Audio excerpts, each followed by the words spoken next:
Assalamualaikum warahmatullahi wabarakatuh. Semoga saudara senantiasa dalam kondisi yang sehat walafiat. Amin ya robbal alamin. Pada kesempatan kali ini saya akan mengulas rancangan pembelajaran inovatif yang sudah saudara kembangkan pada pekan lalu, khususnya pada model pembelajaran puisi ya. Untuk karya sastranya adalah puisi. Pada pekan lalu Bunas sudah menayangkan ya pembahasan untuk yang model pembelajaran prosa.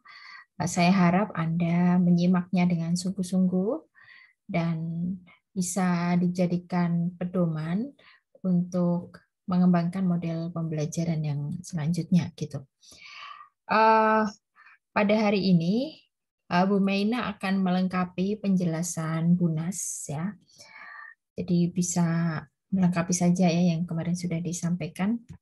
Sekarang ada tambahan lagi ya. Untuk puisi gitu ya. Ini ada kompetensi dasar menulis puisi dengan memperhatikan unsur pembangunnya, tema, diksi, gaya bahasa, imaji, struktur, perwajahan. Kelas 10. Nah, ini KD 4. Nah, kalau KD 4 itu berarti adalah KD keterampilan. Ya, keterampilan. Oleh sebab itu, kita cermati dulu kompetensi dasarnya. Di sini ada kata kerja operasional, yaitu menulis. Ya, menulis. Maka, ya, dari kompetensi dasar ini sesungguhnya Anda harus kembangkan menjadi indikator terlebih dahulu. Ya, meskipun di sini tidak ada kolom atau isian indikator, tapi sesungguhnya ketika Anda mengembangkan langkah-langkah model pembelajaran, jadi model pembelajaran itu ada beberapa unsur, ya, tidak hanya sintakmatik atau langkah-langkah saja, tapi ada unsur-unsur pembangun yang lain, ya. Pada konteks ini kita fokus pada sintakmatik atau langkah-langkah pembelajaran, gitu ya. Untuk bisa mengembangkan menjadi langkah-langkah pembelajaran, ya, saudara harus tahu dulu ya, akan dibawa kemana kompetensi dasar itu. Ya, kalau Anda baca kompetensi dasar di sini ada yang perlu saudara bold atau saudara cermati baik-baik. Yang pertama adalah menulis. Kemudian menulis apa? Jawabannya adalah menulis puisi. Berarti ini pembelajaran bersastra, khususnya adalah ekspresi, ya, bukan apresiasi. Nah, menulis puisi yang bagaimana? Menulis puisi yang di dalamnya ada beberapa unsur-unsur pembangun, misalnya tema, diksi, gaya bahasa, imaji, struktur, dan perwajahan. Oleh sebab itu, saudara harus tahu bahwa goal atau tujuan akhir dari kompetensi dasar ini adalah siswa mampu menulis puisi, gitu ya. Puisi yang bagaimana? Puisi yang memenuhi unsur-unsur pembangun tersebut. Saya kira saudara sudah bisa memahami ini. Oleh sebab itu, apabila kompetensi dasar ini dikembangkan menjadi indikator, ya, maka bisa menggunakan rumus, misalnya prosedur, mulai dari peserta didik menentukan tema puisi, ya, kemudian peserta didik bisa um, uh, menulis semacam baris-baris, kemudian sampai akhirnya peserta didik bisa memadatkan baris-baris itu dan mengubah diksinya menjadi diksi yang lebih artifisial, menggunakan bahasa yang artifisial, menggunakan bahasa yang memiliki makna yang idiomatis gitu. Artinya itu menjadi prosedur-prosedurnya.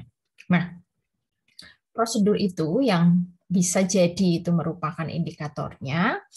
Nah, itu menjadi rambu-rambu Anda dalam memilih model pembelajaran. Jadi model pembelajaran itu ketika Anda memilih tidak asal-asalan ya, tapi Anda harus memahami kompetensi dasar itu bagaimana gitu ya. Dan ini hanya sebagai contoh saja tanpa mengurangi rasa hormat, ini hanya sebagai contoh saja untuk memberikan penjelasan pada teman-teman gitu ya. Ini permodelan saja, ini yang tugas ini hanya sebagai permodelan. Judul teks yang diajarkan puisi sajak anak muda karya W.S. Rendra. Nah, ini judul teks yang diajarkan di sini kan hanya untuk permodelan saja. Ya, jadi ini tidak untuk diapresiasi. Karena kompetensi dasarnya adalah kompetensi dasar mengekspresikan. Nah, jadi apakah judul teks yang diajarkan ini nantinya akan diapresiasi sebenarnya bergantung pada model pembelajarannya ya. Tapi ini tidak menjadi langkah pembelajaran yang utama. Karena langkah pembelajaran yang utama adalah prosedur bagaimana akhirnya siswa bisa menulis puisi gitu. Lalu pokok-pokok materi yang diajarkan ini harusnya diturunkan dari indikator ya. Jadi ini indikatornya apa, kemudian tujuannya apa, lalu muncullah materi. Nah, pokok-pokok materi di sini unsur pembangun puisi oke. Kemudian langkah-langkah menulis puisi, aspek kebahasaan teks puisi. Nah, ini mungkin dibalik ya. Yang kedua aspek kebahasaan ya. Yang ketiga langkah-langkah menulis puisi. Aspek kebahasaan apa bedanya dengan gaya bahasa? Ini harus dipertanggungjawabkan ini ya, menggunakan teori apa, ini sama atau tidak gitu. Ya kalau aspek kebahasaan puisi, puisi itu dari segi bahasanya itu padat ya, tidak bertele-tele ya, kemudian memiliki pemaknaan yang sangat kuat. Lalu model, metode, teknik. Ya, modelnya discovery learning, metodenya picture and picture, mind mapping, dan tekniknya menulis puisi berdasarkan gambar. Nah, ini discovery learning. Ini harus dijelaskan ya. Apakah discovery learning itu cocok untuk pembelajaran ekspresi sastra? Ya, discovery itu artinya menemukan. Ya, lazimnya ya. Discovery learning itu digunakan untuk menemukan sesuatu atau menemukan sebuah teori, diktum, konsep dan sebagainya gitu. Biasanya gitu. Karena ini discovery atau menemukan ya, misalnya pada pembelajaran matematika gitu ya. Pada kompetensi dasar misalnya luas segi 4 gitu ya, luas persegi gitu, sisi kali sisi ya, luas sama dengan sisi kali sisi. Nah, untuk menemukan luas itu ya, untuk menemukan rumus dari luas itu, pertama siswa itu diajak untuk praktik mengukur secara manual hingga akhirnya siswa bisa discovery atau menemukan ya, menemukan sendiri secara inquiry. Nah, itu menggunakan discovery learning. Oleh sebab itu kita cocokkan dulu ya apa yang sudah dikerjakan oleh teman-teman. Untuk sintagmatik atau langkah pembelajarannya, yang pertama ada stimulation atau pemberian rangsangan, kemudian problem statement, kemudian data collection, data processing, verification, generalizations ya. Nah, ini kalau sudah ada penarikan simpulan, nah ini berarti lebih cocok ke KD3 atau KD pengetahuan. Nah, jangan-jangan ini pengembangan langkah-langkah ini agak dipaksakan, misalnya pemberian rangsangan atau stimulation. Peserta didik menyimak video pembacaan puisi yang disajikan oleh guru. Nah, menyimak video pembacaan puisi. Biasanya kalau menyimak video pembacaan puisi apa yang dicermati ya? Satu, apakah puisinya? Yang kedua, apakah cara membacakan puisinya? Gitu kan. Biasanya kalau video yang dicermati adalah cara membacakan puisi. Nah, padahal di sini kompetensi dasarnya bukan membacakan puisi, melainkan menulis puisi. Apakah tepat ketika diawali dengan menyimak video pembacaan puisi? Mengapa tidak menggunakan permodelan dengan membaca puisi yang sudah ada? Jadi model puisi yang disajikan adalah puisi yang mengandung unsur-unsur pembangun yang sesuai dengan kompetensi dasar itu gitu. Nah, akhirnya langkah ini menjadi kurang tepat ya. Nah, setelah itu peserta didik membaca materi mengenai teks puisi. Nah, lalu untuk apa? Ya, ini tidak ada follow up-nya. Jadi langkah yang di sini itu tidak ada follow up-nya. Ya, untuk apa gitu lah. Jadi ini missing link ya. Ini hilang jaringan. Setelah itu loncat ke membaca materi mengenai teks puisi. Ini loncat. Jadi ini akhirnya tidak ada kelanjutannya. Dan guru menyampaikan sedikit penjelasan. Mengapa harus ada sedikit? Nah, sedikit, sedang, banyak itu sangat relatif dan tidak bisa diukur ya. Peserta didik, ini penjelasan mengenai unsur pembangun puisi. Padahal itu discovery learning. Nah, discovery-nya apa gitu kan?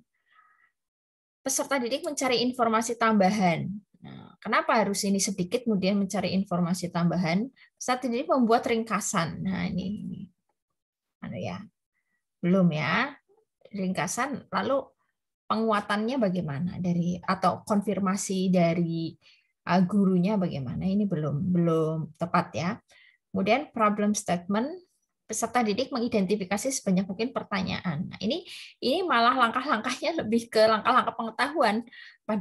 Padahal goal dari kompetensi dasar menulis puisi adalah siswa mampu menulis puisi.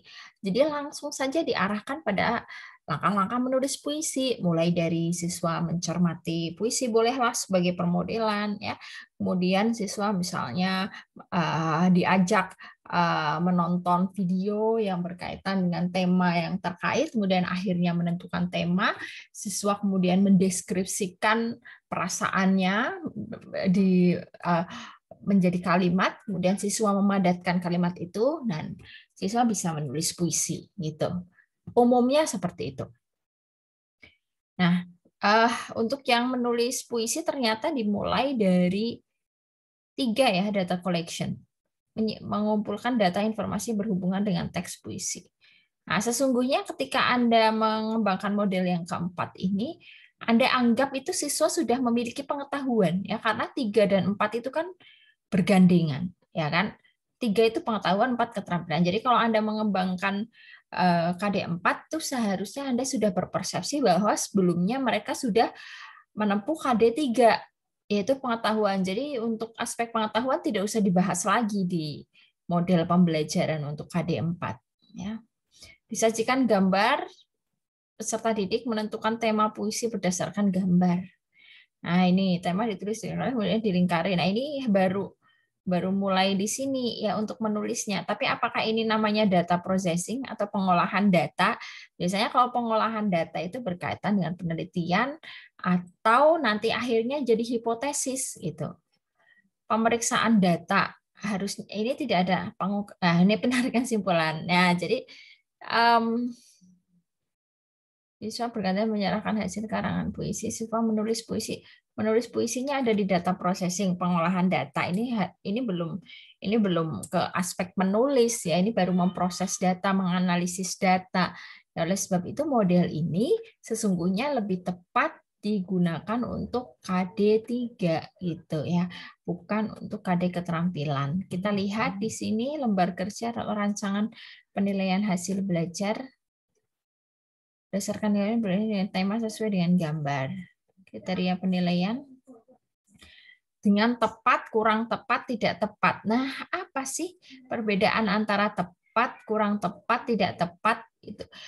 Pada pekan lalu Bunas sudah menjelaskan ya di video, dan saya harap Anda bisa mencermati dengan saksama ya.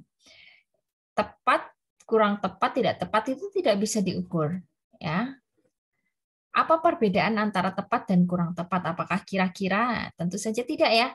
Jadi ini kriterianya belum benar ya. Kedalaman dan eksplorasi tepat, kurang tepat, tidak tepat. Jadi harusnya dispesifikasikan.